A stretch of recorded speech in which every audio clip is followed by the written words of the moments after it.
Chaque semaine, ils sont nombreux à se lancer dans l'entrepreneuriat et réussir. Pourquoi pas vous? Bonsoir et bienvenue dans l'émission qui vous y encourage. C'est Yabara, proposé par l'agence Emploi Jeune. Nous rencontrerons aujourd'hui pour vous des femmes entrepreneurs dans différents domaines. Le transport, la production et même le petit commerce, comme c'est le cas de Madame Seni. Bonsoir.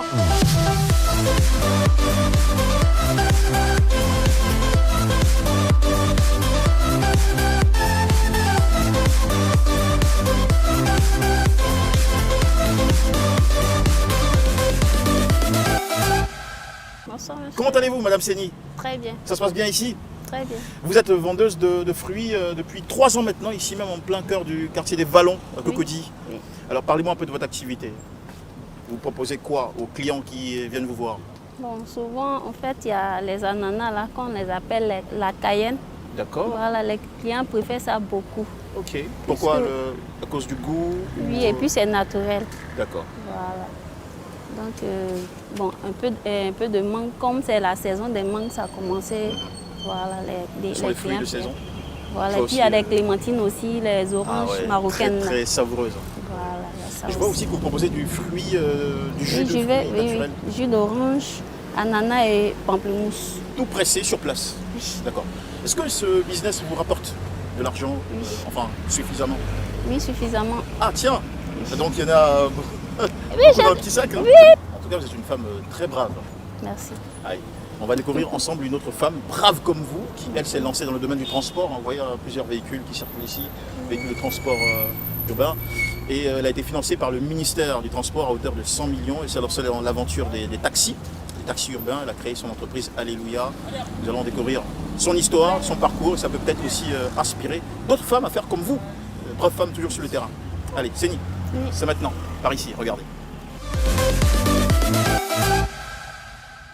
Un échange décontracté dans un bureau à domicile, aménagé pour la circonstance.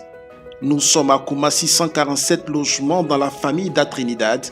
À première vue d'œil, ça a tout l'air d'une réunion de famille, mais que non. Ici, c'est l'entreprise Alléluia Transport, dirigée de main de maître par Amata Kone. Dans la recherche, si on a pu avoir un, ça va nous aider. Mais l'idéal, C'est pas d'avoir- évident. Ouais, c'est pas évident. Donc l'idéal, c'est d'avoir les 4. Comme ça, on a ça ici dans notre stock. Âgé d'une 50aine d'années, Ramata s'est adonné à plusieurs petites activités avant de se décider à faire le grand saut dans un monde hautement concurrentiel, mais surtout réservé aux hommes. Le transport, comme on le dit souvent, est réservé aux hommes. Mais je me suis dit, mais pourquoi pas les femmes? C'est vrai, j'ai commencé tout petit. Comme j'ai dit, je faisais mon petit commerce. Avec mon économie, j'ai essayé d'acheter une voiture qui m'a vraiment beaucoup fatiguée. En tout cas, j'ai fait mon petit commerce et puis j'avais mon petit taxi qui était là, qui me fatiguait beaucoup. Mes amis me disaient, enfin, la voiture te fatigue, tout ce que tu vends, c'est ce que tu mets dans la voiture. Mais j'étais tellement passionnée que je voulais toujours continuer. Jusqu'à ce qu'un jour, j'ai eu l'information quelque part. Voilà, puis j'ai essayé d'étudier ce qui était dit. Bon, c'était pas facile, mais j'ai quand même écrit. J'ai écrit au ministère du Transport pour dire que le projet m'intéressait. Voilà, un jour, ils m'ont appelé, je suis partie. Ils m'ont demandé si c'était une association parce que ça concerne souvent les associations. J'ai dit que non, que j'étais seule. Donc, ils m'ont demandé de créer une entreprise. Voilà, que j'ai fait. Voilà, j'ai demandé et puis j'ai créé l'entreprise. Avant la crise sanitaire, l'entreprise était en pleine croissance avec un chiffre d'affaires annuel d'environ 100 millions de francs CFA. Malheureusement, comme toutes les entreprises frappées de plein fouet par la Covid-19, celle de Ramata n'a pas échappé à la furie de la pandémie mondiale, au point de lui imposer des impayés dans le prêt qu'elle a contracté pour lancer son business. Cet après-midi, après plusieurs tentatives infructueuses, une lueur d'espoir pointe à l'horizon. Je compte beaucoup sur vous. Hein. Oui, je crois que les choses vont aller pour le mieux. D'accord. C'était le gestionnaire, voilà, notre gestionnaire que j'ai essayé de joindre. Voilà, c'est lui qui m'a rappelé parce qu'il était occupé. Donc c'est par rapport à notre dossier au fait.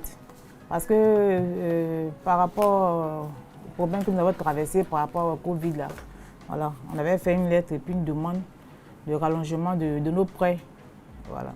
Donc il vient de me dire que le dossier, il envoie le dossier chez ses patrons, donc ils sont en train d'étudier pour voir comment faire pour pouvoir rallonger un peu. Ramata n'abandonne pourtant pas Elle multiplie les chances et diversifie ses sources possibles de financement. Alors, on pense toujours que demain sera meilleur. C'est vrai que nos véhicules sont en train de prendre ont pris un peu de l'âge, donc actuellement on rentre beaucoup. Côté mécanique, là, ça nous fatigue beaucoup, donc on a besoin de renouveler notre parc. Donc ça fait qu'il y a un peu de stress dedans. La force des convictions qui la caractérise, elle a su la capitaliser dans son business. Et depuis 5 ans, contrairement à l'idée reçue qui ne donne pas plus de 3 ans de vie aux PME en Côte d'Ivoire, l'entreprise de Ramata tient la route. Pour y arriver, il lui a fallu mettre à contribution son ingéniosité et son sens de l'innovation pour repenser son système d'exploitation. Ce tableau-là nous permet de voir la position de nos véhicules. Voilà. Voir la position des véhicules, voir dans le quartier où ils se trouvent. Ça nous permet de maîtriser un peu les chauffeurs pour ne pas sortir hors d'Abidjan. Ou bien quand ils roulent, on ne doit pas dépasser le kilométrage au fait, parce que ici tout est là. On ne peut pas dépasser 100. Une fois que quand il arrive à 100, déjà, ça nous signale. L'un des secrets de réussite de Ramata est bien l'appropriation de son projet par tous les membres de sa famille. Lui, c'est Abel Da Trinidad, le fils aîné de Ramata. Il est le responsable des opérations. Il a en charge l'entretien du parc de 10 véhicules. Tout est question d'objectivité et tout est question de principe. On peut toujours travailler avec les membres de la famille tout en se fixant des principes et des règles. Quand ça marche, ça avance. Sinon, ça ne marche pas. Le maillot qui ne marche pas, on enlève parce qu'il faut fonctionner. Voilà. Donc, avec ma mère, quand c'est question de travail, c'est travail. Quand c'est question de relations familiales, c'est relations familiales. Voilà. Dans tout ce qui est domaine du travail, on le prend au sérieux et à cœur. Et donc, il n'y a pas de complaisance, il n'y a pas de familiarité. À la fin de la journée, les premiers chauffeurs de l'entreprise de Ramata viennent faire le point journalier. Voilà ça, la recette du jour. 33-43. Diarassou Vavakaba fait partie des 15 machinistes de l'entreprise. Il est également le plus exemplaire. Bon, on va dire qu'avec les femmes, c'est encore plus difficile parce qu'elles sont dures en affaires. Voilà, mais sinon, dans l'ensemble, ça va. Voilà, on a une patronne qui est très gentille. Voilà, un peu dure, c'est normal sans les affaires. Voilà, mais bon, dans le bon sens du thème. L'une des clés du succès en affaires est de s'entourer des gens qui croient en vous, surtout lorsqu'il s'agit d'un secteur comme celui du transport. La famille, la détermination, la rigueur et Dieu, voilà le socle de la réussite de Ramata. Elle ne compte pas s'arrêter en si bon chemin. Allez, Madame Seni, nous avons bien vu cette histoire à l'instant. Qu'est-ce que vous pensez de cette dame, très battante d'ailleurs, qui s'est lancée dans le domaine du transport? On a vu son parcours. Qu'est-ce que ça vous inspire comme réaction? Moi, je peux dire que bon, ça me va droit au cœur. Je la félicite encore. Et puis, c'est la vie. Oui. Moi, je peux dire que c'est la grâce de Dieu, c'est une chance. Et que bon, je fasse qu'elle aille de l'avant. Elle a su saisir son opportunité. Oui. Voilà. Donc sachons saisir les opportunités et développer ce que nous recevons, ou ce dans quoi nous nous lançons dans la vie. Oui. D'accord. Merci pour cette belle sagesse, Madame Seni. On vous souhaite beaucoup de succès aussi dans votre activité. Moi-même, là, c'est ça, même ça. C'est ma vie qui est là. Les fruits, merci. Vous nous nourrissez, vous nous apportez des vitamines, ça fait plaisir. Alors, il y a plein de bonnes choses à savoir sur les fruits. On va découvrir plutôt cette semaine autre chose au-delà des fruits.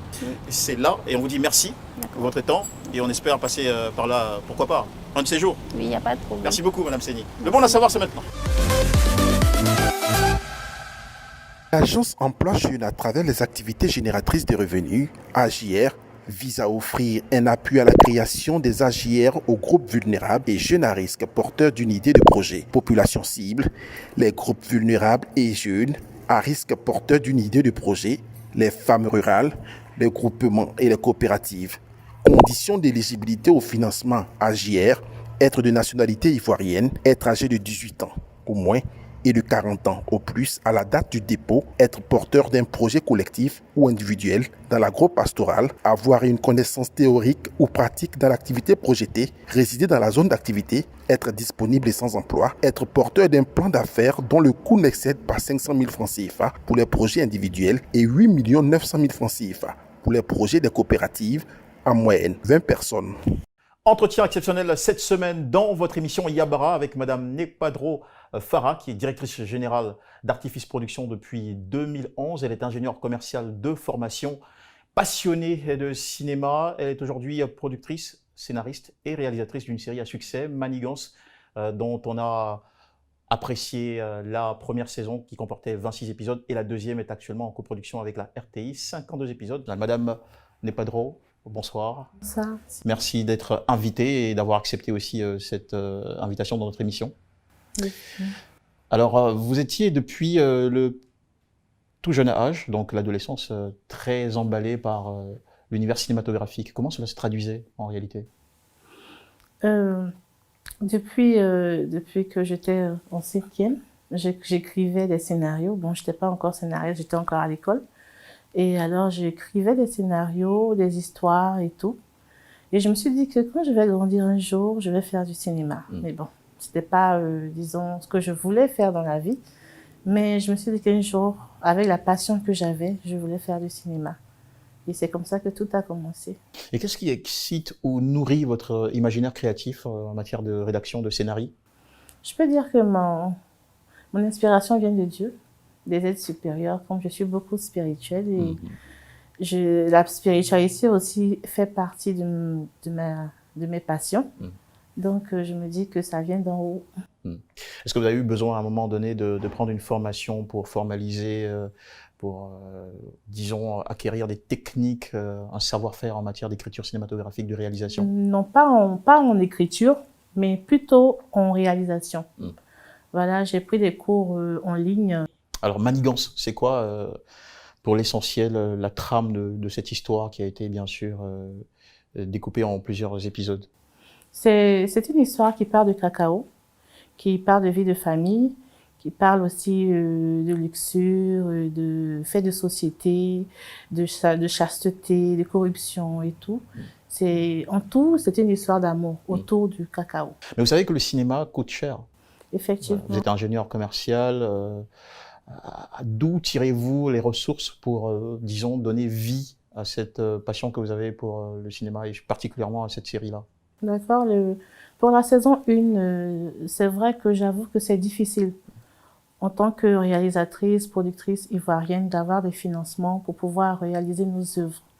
C'est vraiment pas facile. Donc, à la fin, on se retrouve soit si on a un sponsoring, soit si on a un financement ou un mécène. Mais quand on n'en a pas, on fait quoi? On utilise nos propres fonds pour pouvoir travailler. J'ai pris mes économies et mon mari m'a appuyé avec aussi ses économies. On a mis ensemble et on a fait Manigance saison 1 parce qu'on n'a pas eu de sponsor. Super, mais aujourd'hui vous en êtes à la deuxième saison en coproduction avec la RTI. Qu'est-ce qui vous a valu finalement cette confiance de la télévision nationale et puis aussi de diffuseurs, puisque vous avez eu au-delà de la RTI d'autres diffuseurs à l'international, aussi bien que sur le plan africain? Oui, bien sûr. En fait, je pense que c'est la qualité de la série qui a parlé d'elle-même, en fait. Et la RTI est mon distributeur. Donc, c'est la RTI qui a distribué Manigance saison 1 un peu sur la chaîne de télé. Alors, on a décidé ensemble de se lancer sur la saison 2. Vu que les chaînes qui ont déjà pris la saison 1 vont encore, puisqu'ils redemandent la saison 2, puisque c'est la suite, en fait. Vous êtes dans cet univers depuis quasiment une décennie, puisque nous sommes de 2011 à 2021, c'est donc 10 ans qui sont écoulés. Il y a toute une bonne expérience. Si vous deviez partager quelques astuces. Il faut avoir le financement qu'il faut et aussi, il ne faut pas avoir peur, en fait, de se lancer aussi. En tout cas, merci d'avoir partagé votre expérience avec nous.